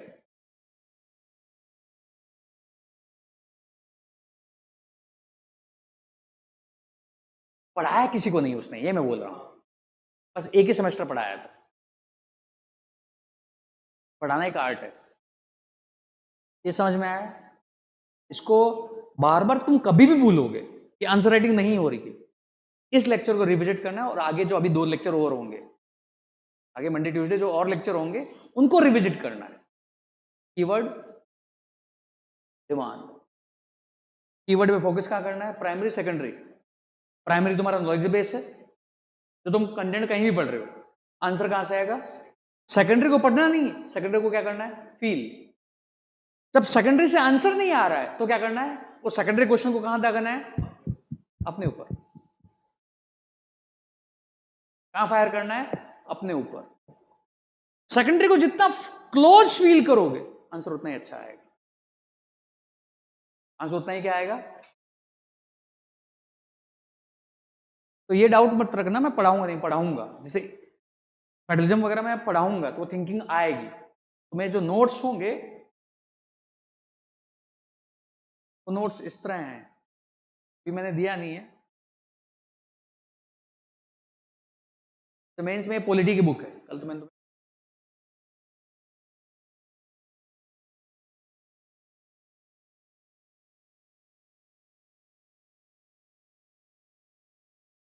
ये इस तरह टॉपिक्स हैं। तो मैं एक बार समझा दूंगा, थिंकिंग समझ में आ जाएगी। तो राइट टू प्राइवेसी है, पूरा है। डिजिटल प्रश्न ये तो मैंने पिछले साल 2 साल पहले ही दिया था, यूपीएससी मेंस में कुछ सेडिशन है तो पूरा है। अब इसमें क्या होगा, एक है बस, न्यूज पढ़ते जाओगे तुम्हें पता लगता रहेगा, ये भी ऐड हो जाएगा, ये भी ऐड हो जाएगा। कंटेंट जो 5 साल पहले था आज भी वही रिलेवेंट है। यूपीएससी में मेंस में पॉलिटी है, 100 टॉपिक है, 100 टॉपिक से ही क्वेश्चन पूछता है, बाहर नहीं जाता है वो। करंट भी अगर मेंस प्रिपेयर करोगे 100 टॉपिक से ज्यादा होंगे ही नहीं। जो 100 टॉपिक इस बार पढ़ लिए, अगली बार 70 वहीं रिपीट होंगे, कोई नया टॉपिक होगा ही नहीं। बट ये ऑब्जेक्टिव वे में नहीं, इसी ऑब्जेक्टिव को मुझे कहां लेके जाना है? सब्जेक्टिव। मतलब क्वेश्चन के अकॉर्डिंग इसको क्या करना है? माउल्ड। माउल्ड होगा। माउल्ड कैसे होगा? कि ये जो तुम कर रहे हो। The point. एक और क्वेश्चन दो, समझ में आया? आंसर नहीं लिख रहे हैं अभी, और ना ही तुम्हें मेरी क्लास में कंटेंट को रट्टा मारना है। मतलब कंटेंट क्या, तुम्हें मेरी मेनली क्लास में क्या लेनी है? मेरी सोच लेनी है, और उस सोच को भी क्या करना है? मॉडिफाई भी करना है अपने अकॉर्डिंग। मुझे हूबहू फॉलो नहीं करना है, क्योंकि वो तुम्हें अपनी स्ट्रेंथ के अकॉर्डिंग उसको क्या करना है? चेंज। जैसे ही कीवर्ड लाइन करो, तो सोचो डिमांड क्या है।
Keyword,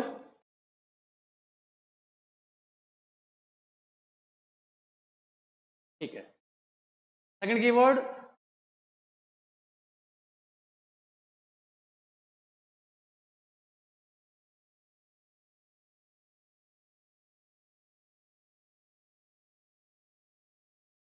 keyword all over nation.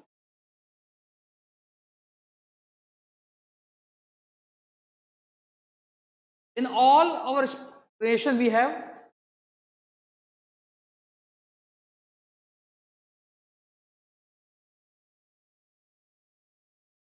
अब मैं एक मीनिंग यहां पर अपने हिसाब से इन दोनों को लिंक करते हुए जोड़ सकता हूं। क्या जोड़ सकता हूं?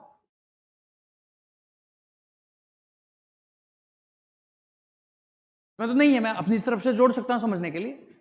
Cultural pockets of India spread all over India. अब now cultural pockets of what,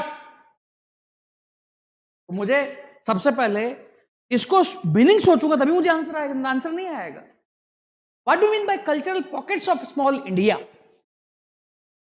small India छोड़ो, India as a cultural pocket, how?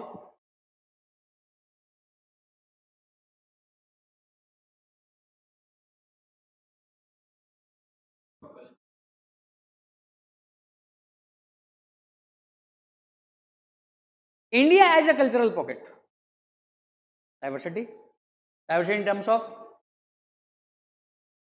religion, language, ठीक है।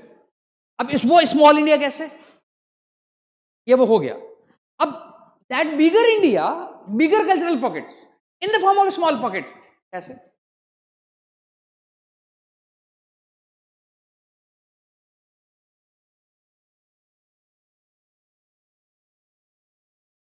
जहां तुम रह रहे हो कैसे? ओरन है, बिहारी है ना, मराठी, गुजराती है। अब ये ओरन एक ही है या और भी बहुत सारे पूरे इंडिया में? तो स्मॉल पॉकेट है, दिस स्मॉल पॉकेट है। अब देखो वापस देखो, अब वापस पढ़ो। इलेबोरेट मीन्स एक्सप्लेन करना, but in explanation can I bring the word why such scenario and how such scenario?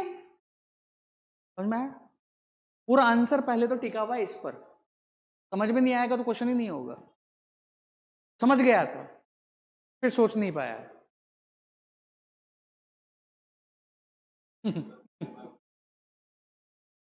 अब देखो ये मैंने सोचवाया, ओआरएन तुमने सोचा, मुकेश नगर सोच सकते हो, Delhi university, unity mall, not the unity mall, unity जो अभी हाउसिंग है, या कोई आरकेपुरम।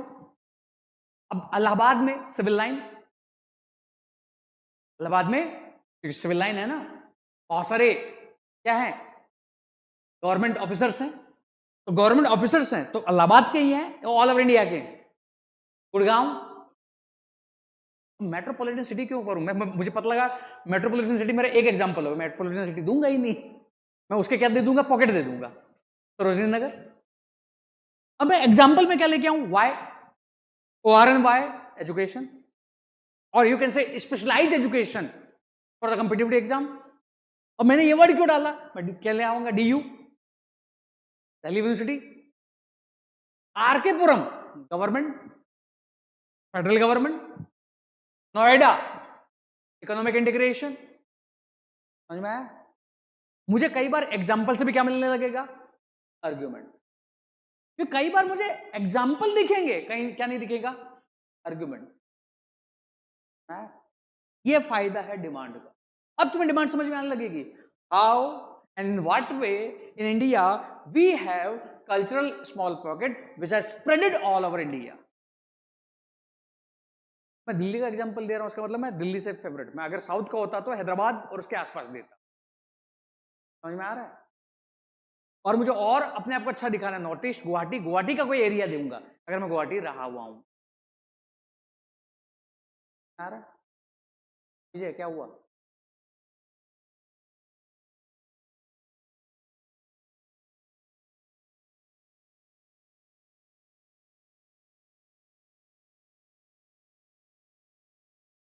वो स्मॉल इंडिया है, और वो स्मॉल इंडिया एक जगह नहीं है, सब जगह है वो, मतलब पूरा भारत में हर जगह दिख जाएगा। किस तरह दिखेगा और क्यों दिखेगा, तो ये तुम्हारे इमेजिनेशन है। बट इस पूरे क्वेश्चन का आंसर टिका हुआ किस वर्ड पर है?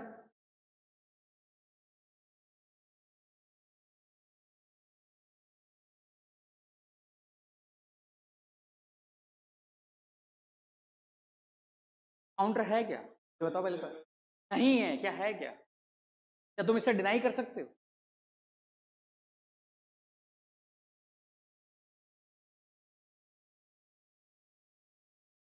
तो तुम कहोगे ना कि पूरा इस तरह सेंस में नहीं है, तुम काउंटर तो नहीं कर पाओगे ना, उसको एक्सप्लेन करने में तो पॉइंट कई बार हाँ या ना है, बट या ना इतना रिलेवेंट है क्या?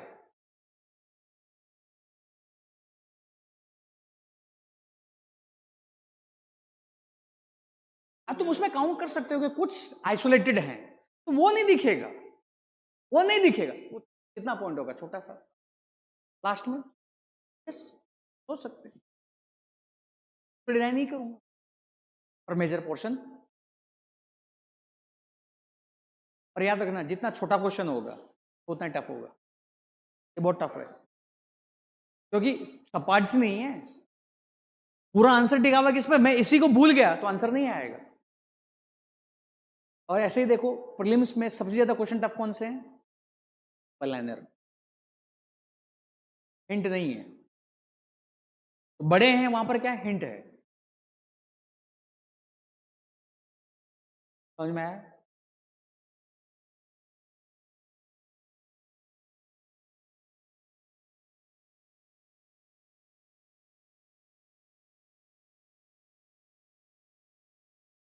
ये क्वेश्चन क्या पूछ रहा है, लास्ट क्वेश्चन लेता हूं।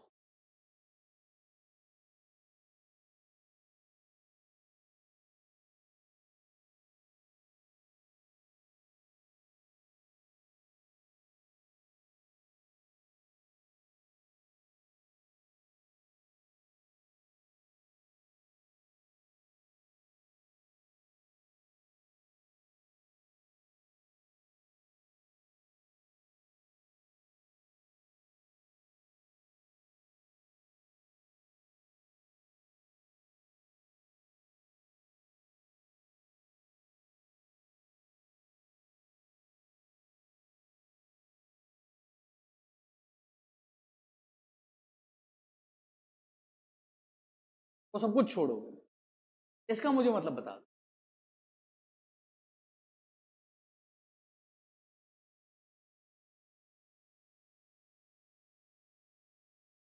ऑप्शनल क्या है तुम्हारा, ऑप्शनल क्या है?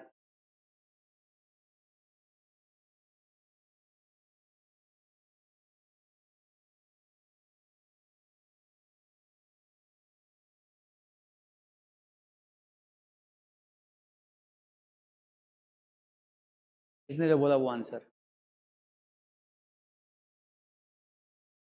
Population as a subject. ये आंसर तुम कोचेको के वेबसाइट पे ढूंढना, सबका आंसर गलत है। सबने वो आंसर दिया जो तुमने बोला है, एजुकेशन टू द पॉपुलेशन।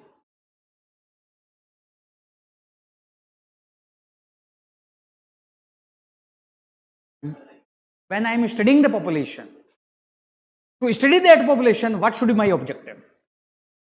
अब मैं इसका आंसर तुम्हें मांगूंगा अगली बार, क्योंकि मैं जब तुम्हें पॉपुलेशन डेमोग्राफी पूरी पढ़ा दूंगा, तो डेमोग्राफी में मुझे एक्चुअल में आंसर राइटिंग ये भी सिखाना है। I have taught you one topic, I have given you another question, I haven't taught you, but the feature of this, when you will apply here, answer आ जाए। और एक्चुअली पूरी answer writing हमें यही करना है। तो तुम्हें कई बार लगता है ना सोर्स सफिशिएंट नहीं, सोर्स सफिशिएंट नहीं है।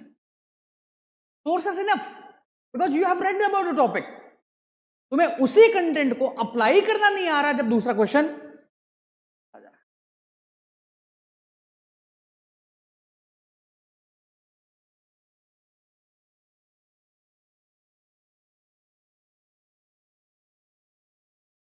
अब ये इसका इग्नू का नोट्स भी है,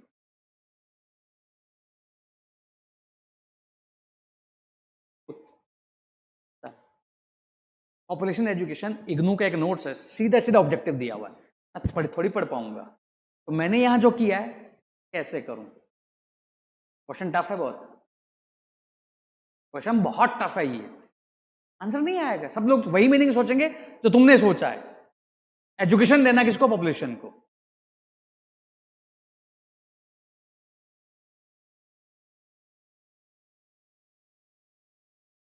साइंस एजुकेशन का मतलब साइंस के बारे में एजुकेशन है, एजुकेशन साइंस का नहीं है। तो मतलब वहां पर हमारी लैंग्वेज बहुत वीक है।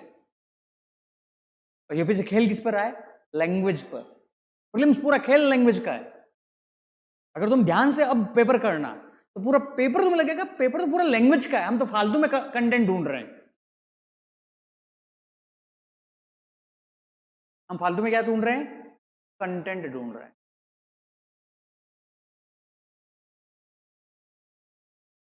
क्या मैं अगली बार पॉपुलेशन, अगले हफ्ते में पॉपुलेशन पढ़ाऊंगा पहले, उसके बाद ज्योग्राफी ऑप्शनल, सोशियोलॉजी ऑप्शनल, इन सबके क्वेश्चन जो इस टॉपिक्स हैं प्लस यूपीएससी के, उनको सब लेके करूंगा कि वही क्वेश्चन रिपीट करता है वापस यूपीएससी। और मेरा पर्पज उन क्वेश्चन का लेने का ये नहीं कि रिपीट हो जाए, मेरा पर्पज है यूपीएससी का जो थॉट है, सेम कंटेंट है, तुम कैसे करोगे। क्योंकि मैं ये क्लेम नहीं करूंगा कभी भी कि मेरा क्वेश्चन रिपीट होगा, और जो कर रहा है वो धोखा दे रहा है, हो ही नहीं सकता। हाँ, मैं कैपेसिटी बना सकता हूं तुम्हारी।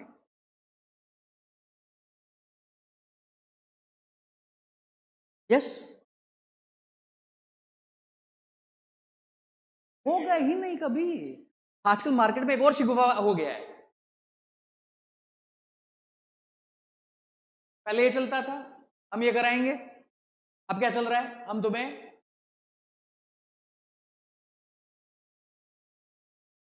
देखा होगा ना, मैं तो 2-3 दिन से देख रहा हूं, ये ज्यादा ही हाइप हो गया है। लोग कहां जा रहे हैं,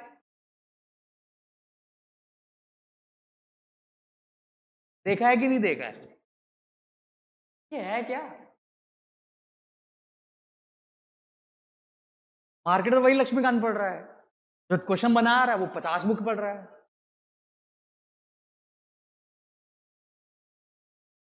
what the point.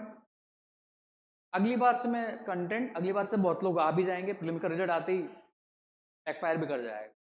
Content by Q, और अभी जो भी तुम्हारा पेंडिंग वर्क है तुम करो, और आज जो किया है इसकी एक्सरसाइज करो। तुमने कुछ ना कुछ क्वेश्चन लिखे होंगे पास्ट में, उनको इस पर्सपेक्टिव से देखो, उनको इस पर्सपेक्टिव से देखो। और कंटेंट, मैं फिर बोल रहा हूं, मुझे कंटेंट का तुम्हारा भूत उतारने में भी टाइम लग जाएगा, क्योंकि कंटेंट तुम्हारे माइंड में बस चुका है, content content content content. But उसको मुझे चेंज करवाना है, कंटेंट देते हुए उसको क्या करवाना है, चेंज करवाना। एक्चुअली में दो अप्रोच होती है, एक होती है सिस्टम 1, एक होती है सिस्टम 2। सिस्टम 1 अप्रोच कहती है give the logic, you can change the attitude. अब इंडिया ने स्वच्छ भारत अभियान के लिए टॉयलेट्स बनाए, गांव वाले फिर भी यूज करते हैं क्या। तो आती है सिस्टम 2। सिस्टम 2 कहता है exploit the habit of the people and change. इसमें क्या है, स्वच्छ भारत, अब ये यूज भी कर सकते हो तुम पेपर 4 में, मेरी हर बात रिलेवेंट होगी। इसमें क्या किया, स्वच्छ भारत अभियान है, जहां लोग ओपन में जाते हैं वहीं टॉयलेट बना दिया। एक दिन नहीं जाएगा, 2 दिन नहीं जाएगा, बारिश हो गई तो, बारिश हो गई, एक बार तो स्वाद चखेगा ना, एक बार स्वाद चखेगा तो दूसरी बार, तीसरी बार आ जाएगा। तो लोग यहां पर जो ओपन टेस्ट करवाते हैं वो क्या है, तुम टू ही तो है, तुम टेस्ट खरीद नहीं रहे हो, तुम्हें फ्री में मिल जा रहे हैं, तो क्या करवा दे हम, ओपन टेस्ट। फ्री में देने की आदत है, फ्री में दे दो। अब जहां टेस्ट दे दिया, क्वेश्चन नहीं हुआ, तो क्या कर लोगे, है कि नहीं है। अब यही मार्केटिंग भी है, ये वाला भी याद रखना, तुम्हें पेपर 4 में यूज करना है, कहीं ना कहीं यूज होगा ये, इवन कैस्टडी में यूज होगा, system 1 approach and system 2 approach. मतलब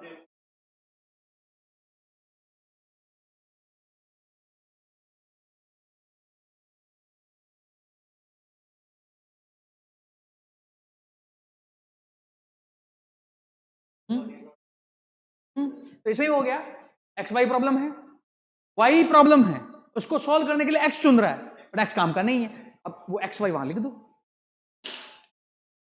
इससे क्या होगा, जो तुमने पढ़ा है, वो जो पढ़ा है उसको क्या करो, फिट करो। एडिटोरियल तुम्हें पता है किस लिए कहा जाता है? एडिटोरियल इसलिए नहीं कहा जाता पढ़ो, नॉलेज मिलेगा। एडिटोरियल से तुम्हें पता लगेगा कि कैसे चीजों को लिखा जाता है। आपसे जो भी तुम एडिटोरियल पढ़ोगे उसमें तुम्हें अपना पर्सपेक्टिव चेंज करना है। I do not have to read editorial to take the content. अब तुम्हें वहां ऑब्जर्व करना है कि राइटर लिख कैसे रहा है, राइटर चीजों को क्या कर रहा है, कनेक्ट कैसे कर रहा है। एडिटोरियल को पढ़ने का पर्सपेक्टिव चेंज करना। पहले दिन में एक एडिटोरियल पढ़ो, उसको इस पर्सपेक्टिव से पढ़ो, ऑटोमेटिक राइटिंग इंप्रूव होगी। ऑटोमेटिक क्या होगा, राइटिंग इंप्रूव होगा। समझे मेरा कहने का मतलब? पढ़ तो वही रहे हो, पढ़ने का क्या चेंज करना है, पर्सपेक्टिव। और कोई डाउट? प्रज्ञा, डाउट?